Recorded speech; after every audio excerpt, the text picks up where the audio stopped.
It's 5:02 p.m.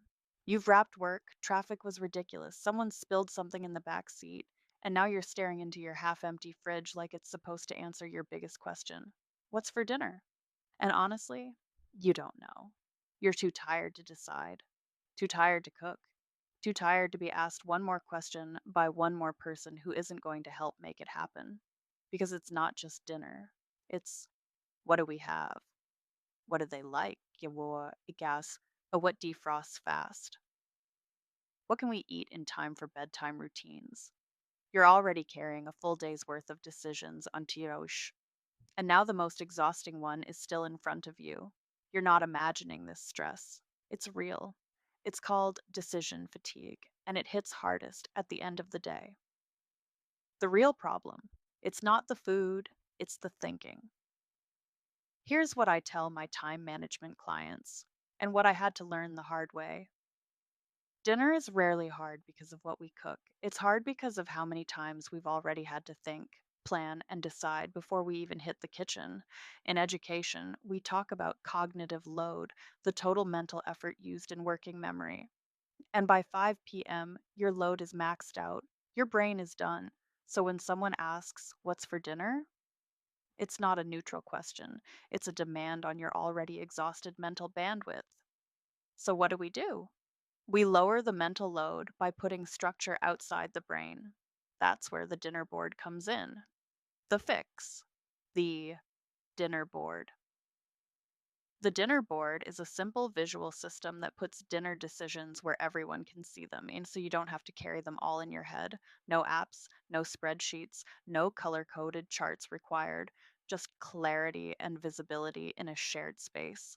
Let me walk you through how it works. Step 1, build a no stress menu bank. Start by listing 10 to 15 meals your family regularly eats, and I mean real life meals, not Pinterest dinners. Mac and cheese, taco, Tuesday breakfast for dinner, frozen pizza plus salad, pasta, and steamed broccoli. Don't aim for variety, aim for ease. This is about relief, not reinvention. As an educator, I always tell my students when the brain is overwhelmed, rely on familiar patterns. You're doing the same here, giving yourself familiar, low lift options. Put these meals on index cards, post its, or a whiteboard. Congrats! You now have a no brain required menu. Bank. Step 2, pick your 5 meals for the week. Each weekend we do Sunday evenings. Pick 5 meals from your board to rotate for the week. Important, don't assign them to specific days. Why? Because flexibility reduces pressure. This is not a rigid schedule. It's a menu of what's available, not a plan set in stone. So instead of Tuesday is chicken night, it's more like these are the 5 meals we could make. Pick the one that fits the day. You're still the decision maker, but now you've narrowed your choices to 5 instead of 500. Step 3, prep light plus. Share the load. 5, scan your pantry and fridge, jot down what's missing, make a short grocery list. We even write defrost meat on a sticky note for the next day and slap it on the coffee machine. Real talk. Then, put the dinner board somewhere everyone can see it. Fridge, wall, kitchen cabinet, doesn't matter. Now, when someone asks, "What's for dinner?" you can say, "Check the board." And here's the kicker, now they can start dinner too. Older kids can help, partners can pitch in.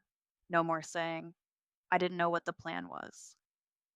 Educator insight, why this works for busy brains. This isn't just a mom hack, it's neuroscience. In education, we use visual supports to reduce working memory strain. That's why we use anchor charts, choice boards, and visual schedules in classrooms. Your brain, especially at the end of a long workday, benefits from the same strategies. The dinner board is a visual scaffold for your executive function. It offloads decision making, it shares the mental map, it gives you room to breathe. Real talk, let it be flexible and imperfect. Sometimes we only make 3 of the 5 meals. Sometimes we have cereal. Sometimes dinner is whatever's left in the snack drawer and half a banana. And it's fine. The dinner board isn't about controlling your meals, it's about creating more ease around one of the hardest transitions in a parent's day. Let it be flexible.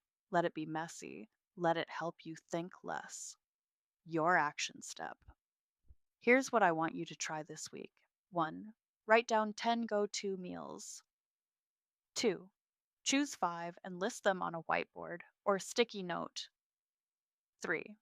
Put it on the fridge where everyone can see it. 4. Use it daily, not perfectly, but consistently, because every system you build outside your brain is a gift to your future self. You're not lazy, you're not failing, you're exhausted, and your mental load is real. The dinner board won't solve everything, but it's one less decision on a day already full of them. And that matters. You've got this, Mama, and I'm right here cheering you on.